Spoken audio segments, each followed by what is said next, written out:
So I just wanted to share the story of what happened to me when I went to Freedom almost a year ago. It's a conference that my church did in a small group. We did this course for a few months called Freedom, and at the end of it, there was like a 2-day conference at a church, and so we all went. We went to the conference, and so the first night at the conference, what happened was they would have a guest speaker come up there, and they would say something, talk for 30 minutes or an hour, and then have everybody come up and get prayed for, right? So when it came time to get prayed for, we had this big line, and somebody was kind of up there directing. Maybe 20 guys were there to pray for, the people, and maybe 500 men, 200 to 500, men were there on the one side of the church. Women were doing the same thing on the other side of the church, and kind of in a line, and a guy would just kind of direct him and be like, okay, go to that guy, you next, you go to that guy, you go, so everybody would get prayed for by one of these, approximately 20 people that were, set aside to pray for everybody. Volunteers and stuff. Anyway, so I went up there, and the guy I got the first time was a guy named Dan. We had a great conversation, and he said, what do you need prayer for? And we connected, and then I told him, and he prayed for me, and it was great. And so we went back down to our seats, and next speaker comes up. So the next speaker, he talks, does his thing, whatever, and it comes up time for prayer. We go up there, and we're just waiting randomly, and I'm thinking, I wonder who I'm going to get this time. The dude just happens to point me to Dan again. So I'm like, okay, I guess I'm going to have, I'm going to go to the same guy. 20 guys up here I could have went to. I'll see Dan again. So I went up there, went to Dan again. We talked again, both kind of laughed like, hey, it's you again. And so this happened again. After that one, another speaker comes up, and it's time to go up and pray. The third time, they point me to Dan. And this is just totally random. It has nothing to do with, anything. They're just looking for the next guy available to pray, and the next guy coming up in the line. Bam, it's Dan, third time. After the fourth speaker, it happens the fourth time, it's Dan. All 4 times, it's Dan. And I started to notice a trend as I would talk to Dan. Each time, there was some things that would come out, and I'm like, gosh, I guess this is something I'm dealing with. Maybe I didn't realize as much now, as I do now, that this was something I was dealing with. And one of the things was rejection, that they kept talking about in the seminar. And so anyways, so day 2 of the conference, I ended up getting the same speaker, a different guy named Matt, 2 times. And so by the 4th time, I was like, I guess I'm going to get Dan every time. And then on the 5th and 6th time, I got some other guy, and we built our own relationship. Talked pretty deeply, and he prayed for me as well. But there was one key speaker at the event that stood out in my mind, and he talked about rejection specifically. He had been through a lot. He'd been abandoned by his father, and the girl he loved, the parents were like, you're no good, you're not good enough for our daughter. Just thing after thing in his life had happened, and his testimony was really amazing, the way he came to Christ. So at some point, while everybody was up there, getting prayed for, I was sitting in the seat. Maybe I'd already sat down, or maybe they had not called our row at this particular time. I don't remember if it was the first or second day of the event. And I'm just in deep thought and deep prayer, and I must have been playing with my ring, right? And I was just twirling my ring, wasn't even realizing it. All of a sudden, it comes off. And it's a dark room. Everybody in front of us in the seats are all up. Everybody behind us is still there. And there's nobody hardly in my row. Maybe one guy 5-10 feet away, I don't know.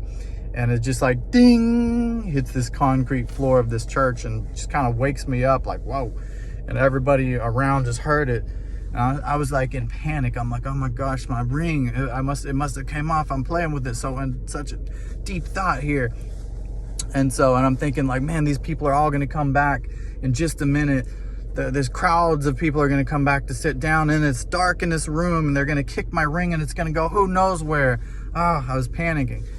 And so I sit there for a minute, and there was one guy in the row in front of me, maybe 15 feet down. Everybody else was away, and he was in deep prayer also. I had noticed before this, and suddenly he looks over, and with like a question in his eyes, and he has my ring, and he looks over like this, and he holds it up, and it made me think of like somebody proposing. It was really weird, a really weird moment. This guy looks over, he's too far to really say anything, but he has a question in his eyes, like, and he's holding my ring, and I'm like, okay. So I just froze there for a minute, and the dude that was next to me, in my same row, 5 feet down, I don't know, he grabs the ring from the guy all in a moment. He grabs the ring from the guy and sticks it on my ring finger, bam, before I could even say anything.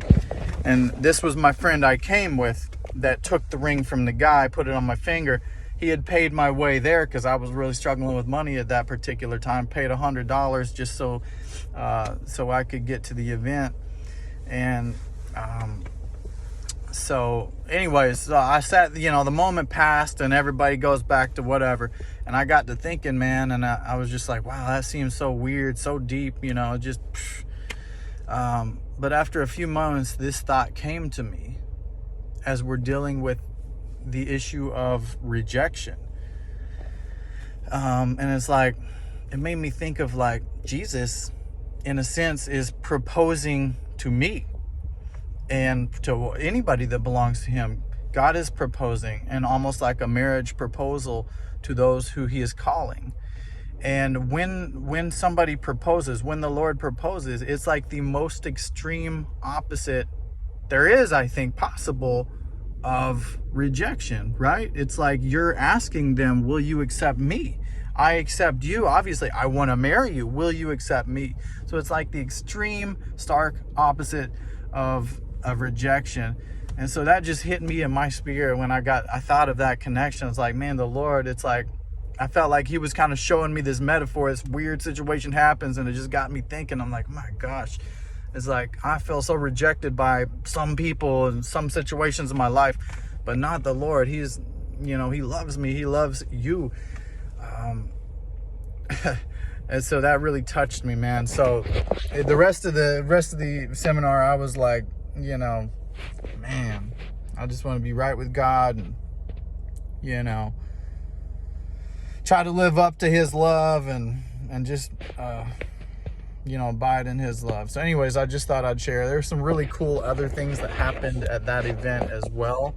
Actually, before I let you go, I'll just say, so like when the event ended, it was the church group I'd come with. When the event ended, we were all outside of the church, just meeting up, hanging out. And I'd gotten baptized some years before, but I didn't want to get baptized again. I'd lived pretty wild life after my first time getting baptized, and it'd been on my mind for a long time. Like every time I thought about getting re-baptized, I'm like, nah, I don't need to. I've already been baptized. But finally, I was like, you know what? I might as well ask my pastor right now. Freedom just ended. I'll just get it out of the way. I know he'll say no, and I'll ask him, hey, you think I should get baptized? So I do. I'm like, hey, Pastor Dave, should I get baptized? And he was like, yeah. He's like, I've just been waiting for you to ask. And I was like, okay, wow. And just so happened my son was going to be baptized the following day. This was a Saturday. The following day was a Sunday. And my son was going to be baptized. And so the pastor's like, yeah, actually, I'm going to have you get in the water. You'll get baptized first, and then we'll baptize your son. And he understood, I'd been baptized many years ago and lived a really wicked life for some time after that, and really, had rededicated since that time. So it's like, okay, I guess I'm getting baptized. And it's funny because that night, the night the conference ended and the day before I got baptized, I had a dream. And in my dream, there was like two floors, a loft with a ladder going straight directly up, not stairs like in a normal house. There's a ladder going up. It was like a house. And then the second floor loft, see, my pastor, he is also a doctor, okay? So I was up there with my pastor, me, him, and a newborn baby that was still like wet with, you know, from the mother. But there was no mother around, no sign of a mother or anything, just me, the pastor, the newborn baby. And we were standing up there in the dream, and I was like, man, you're the doctor, you know more about babies than I do, so I'm just gonna like give the baby to you and trust the baby to you because you know better than I do, and I'll go get a towel. So in the dream, I went downstairs, climbed down the loft to go get a towel, and his wife was there. She's a super sweet lady. She was there, and she gave me a towel, and then I think I woke up, and that was it. And it seemed like a profound dream, like some meaning. I don't know, you know, I was like, I have no idea what the meaning of this is, but it feels profound, you know. So next morning, we went to church, right? I told one or two people the dream before it was my time to get baptized, and then I went out there, I got baptized, you know, the pastor put me under, he wanted me to stay in. I baptized my son, helped him baptize him, and when I got out of the pool and the whole thing was done, I walked up those stairs from that pool, and who was waiting there to greet me with a towel but his wife, the pastor's wife. Man, it was really, it like shocked me a little bit that she was there. She handed me a towel in real life. I was like, this is crazy. So for the longest time after that, I did not know, like, what is the meaning of this? You know, maybe my son was the baby, because, like, you know, I've been a Christian a long time. You know, I wouldn't be the baby, but it just doesn't really make sense. I've told a number of people that dream since then, but the guy that at the Freedom Conference that hit me so hard, the main speaker, his name is Junior. He's the one that told the story of his father abandoned him, and he was the one that just really hit home with me with that whole rejection bit and all that. I was like, man, I can relate to that. And so, but as time went on and I experienced that Freedom event, like Jesus loves me and all this, I go back to kind of think, I don't know, maybe God hates me, maybe God doesn't love me, maybe I just imagine all the things at the Freedom event, right? But as it turns out, after some period, several months back, that same pastor started coming to my very church, where he's actually become a new member and an assistant pastor at my church, which is just a small home church. And that church we went to, the place was like a lot of people there. You know, I didn't ever expect to meet that pastor, but he'd come to my church. And so we've been connecting through some various ways. And as it turns out, he personally has been coming to minister to me when we're at like different places, just trying to pour into me the love of God on a one-to-one level, right? And then at some point he's like, man, let's get coffee. And I'm praying up around this time, like, gosh, I wish there was more, opportunity to get kind of shepherded like that.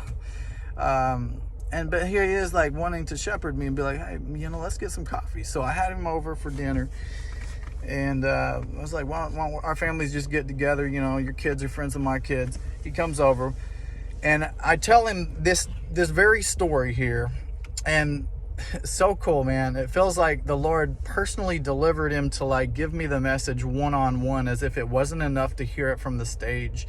And just the other night, he was at my own dinner table telling me one-to-one, close, intimate quarters, man, just like the same thing he said on the stage. And I felt like that was kind of like full circle. It's like the Lord bringing this man that he ministered to me, impacted me so heavily at the Freedom Conference.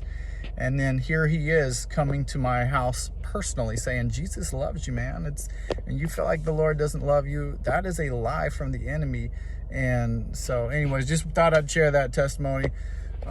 Obviously there's lots of other cool things the Lord has done in my life and in the whole world, but I guess that's long enough for a video. All right, thanks. Lord bless.